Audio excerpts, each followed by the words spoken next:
Halo Sobat Rebahan, kali ini Mimin mau bahas film Life of Pi yang diangkat dari buku dengan judul yang sama dan dirilis tahun 2012. Selain ceritanya yang menarik banget, tata artistik di film ini patut diacungi jempol. Daripada lama-lama, yuk langsung aja kita ke filmnya.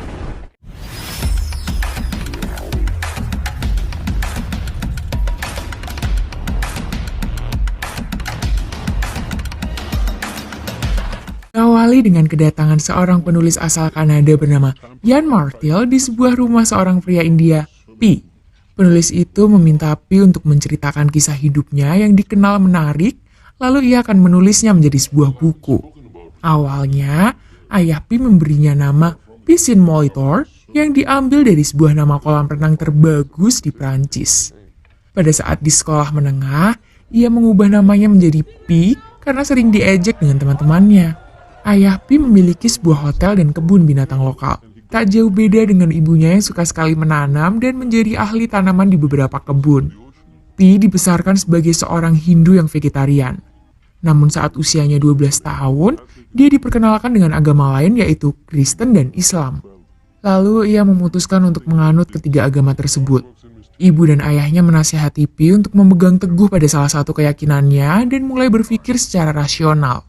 Karena sering bertemu dengan beberapa binatang, Pi jadi sangat tertarik pada salah satu hewan yaitu harimau Bengal yang bernama Richard Parker. Waktu itu ia hendak memberi Richard Parker makanan melalui jeruji kandang. Namun ayahnya datang dan memarahinya karena memang harimau itu sangat berbahaya dan bisa saja membunuhnya. Kemudian ayahnya memberi hukuman dengan memaksanya menyaksikan Richard Parker membunuh seekor kambing.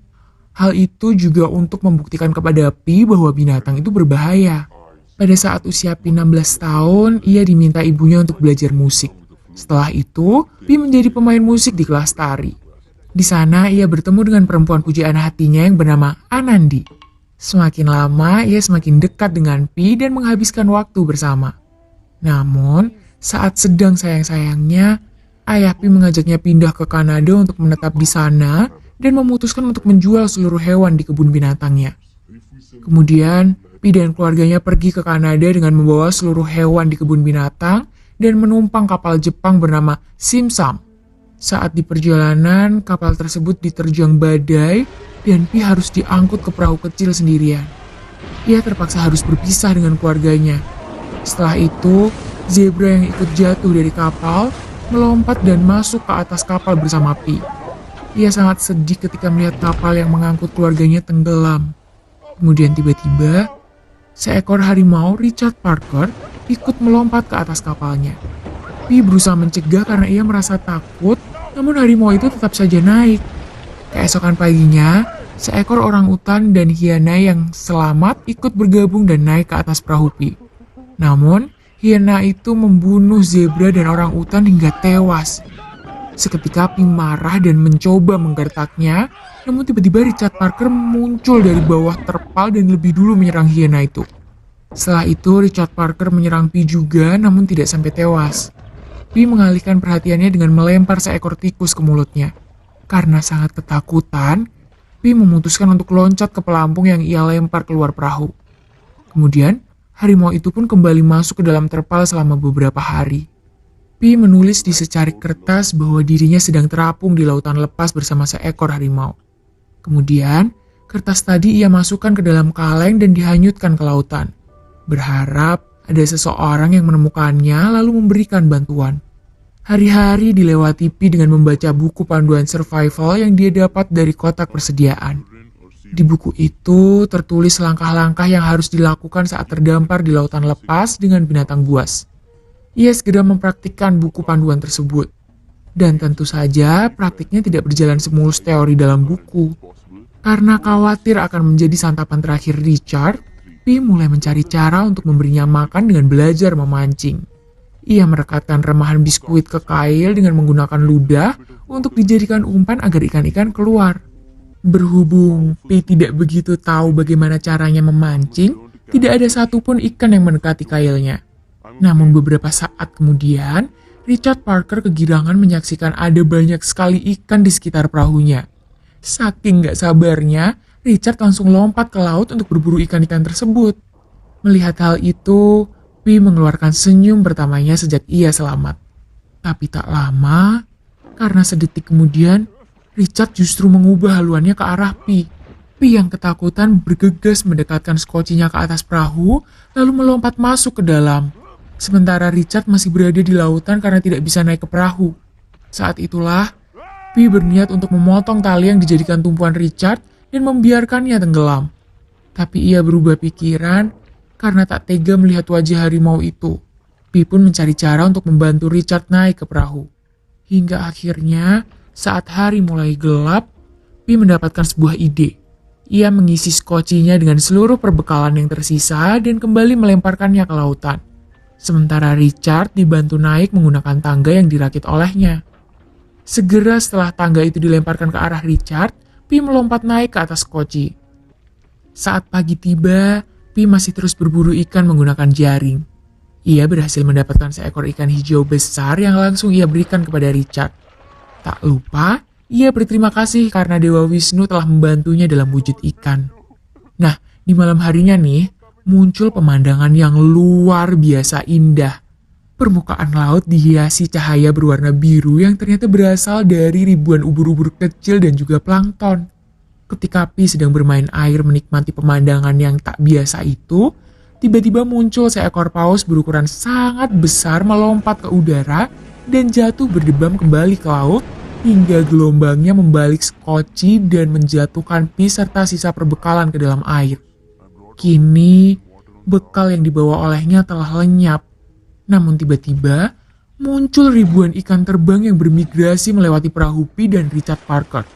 Kemudian, seekor ikan cakalang besar yang kebetulan sedang mengejar ikan terbang terdampar di dalam perahu mereka. Dan terjadilah perebutan antara Pi dan Richard Parker. Di momen ini, entah gimana ceritanya si Richard Parker ini tiba-tiba ngalah sama Pi. Jadinya, Pi makan ikan cakalang gede, sedangkan Richard makan ikan terbang yang kecil-kecil. Untuk bertahan hidup, Pi berpikir ia harus menjalin komunikasi dengan Richard Parker. Ia yakin bahwa dengan kehendak Tuhan, harimau itu pasti dapat dilatih. Maka, Pi segera menyiapkan pelatihan untuk Richard Parker. Dan singkat cerita, misinya untuk menaklukkan Richard Parker pun berhasil. Selanjutnya, Pi membuat tempat teduh sederhana yang digunakannya untuk beristirahat sambil kembali menulis jurnalnya. Di saat itulah, ia dikejutkan oleh segerombol lumba-lumba dari kejauhan dan di antaranya terdapat sebuah kapal yang juga sedang berjalan.